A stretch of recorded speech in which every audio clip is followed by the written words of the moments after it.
श्री विष्णु भगवान की जय। योगिनी एकादशी की व्रत कथा। धर्मराज युधिष्ठिर कहने लगे कि महाराज, मैंने ज्येष्ठ शुक्ला एकादशी के व्रत का महात्म्य सुना।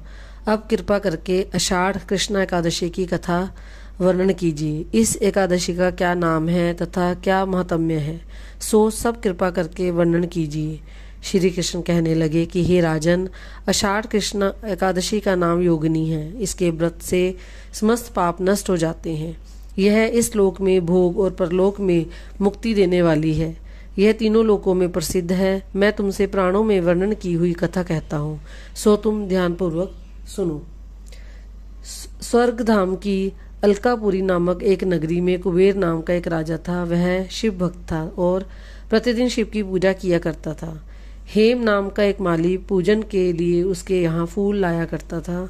उस हेम माली की विशाल लक्ष्मी नाम की अत्यंत सुंदर स्त्री थी। एक दिन वह मानसरोवर से पुष्प तो ले आया, परंतु कामासक्त होने के कारण वह अपनी स्त्री से हास्य विनोद तथा रमण करने लगा।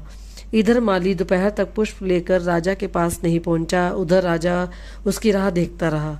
अंत में कुबेर ने सेवकों को आज्ञा दी कि तुम लोग जाकर हेम माली के न आने का कारण पता लगाओ, क्योंकि वह अभी तक पुष्प लेकर नहीं आया। सेवकों ने कहा कि महाराज, वह पापी अति कामी है, अपनी स्त्री से हास्य विनोद तथा रमण कर रहा होगा। यह सुनकर कुबेर ने क्रोधित होकर उसे बुलाया। हेम माली राजा के भय से कांपता हुआ उपस्थित हुआ। राजा कुबेर क्रोध के मारे, जिसके होंठ कांप रहे थे, कहने लगा, अरे पापी नीच कामी, तूने मेरे परम पूजनीय ईश्वरों के भी ईश्वर श्री शिव जी महाराज का अनादर किया है। इसीलिए मैं तुमको श्राप देता हूँ कि तू स्त्री का वियोग सहेगा और मृत्यु लोक में जाकर कोढ़ी होगा। कुबेर के श्राप से हेम माली का स्वर्ग से पतन हो गया। वह उसी क्षण पृथ्वी पर गिर गया। भूतल पर आते ही उसके श्वेत कोढ़ निकल आया। उसकी स्त्री भी उसी समय अंतर्ध्यान हो गई। मृत्युलोक में आकर उसने महान दुख भोगे। भयानक जंगल में जाकर बिना अन्न और जल के भटकता रहा। रात्रि को निंद्रा भी नहीं आती थी, परंतु शिवजी की पूजा के प्रभाव से उसको पिछले जन्म की स्मृति का ज्ञान अवश्य रहा। घूमते घूमते एक दिन वह मार्कंडेय ऋषि के आश्रम में पहुंच गया, जो ब्रह्मा से भी अधिक वृद्ध थे और जिनका आश्रम ब्रह्मा की सभा के समान लगता था। हेम माली वहां जाकर उनके पैरों में पड़ गया। उसको देखकर मार्कंडेय जी बोले कि तुमने ऐसा कौन सा पाप किया है जिसके प्रभाव से तो कोढ़ी होकर महान दुख भोग रहा है। हेम माली कहने लगा कि मैं कुबेर का सेवक हेम माली हूँ।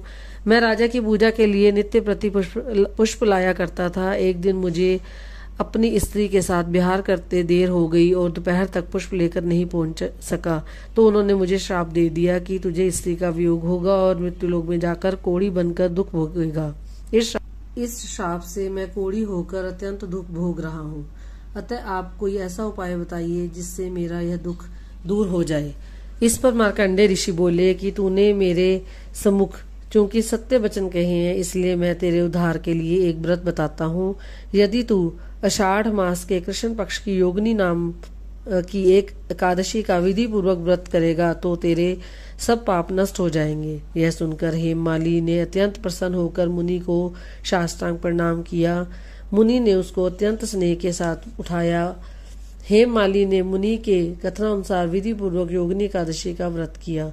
इसके प्रभाव से अपने पुराने स्वरूप में आ गया, आकर अपनी पत्नी के साथ विहार करने लगा। हे राजन, यह योगिनी एकादशी का व्रत 88,000 ब्राह्मणों को भोजन कराने के बराबर फल देता है।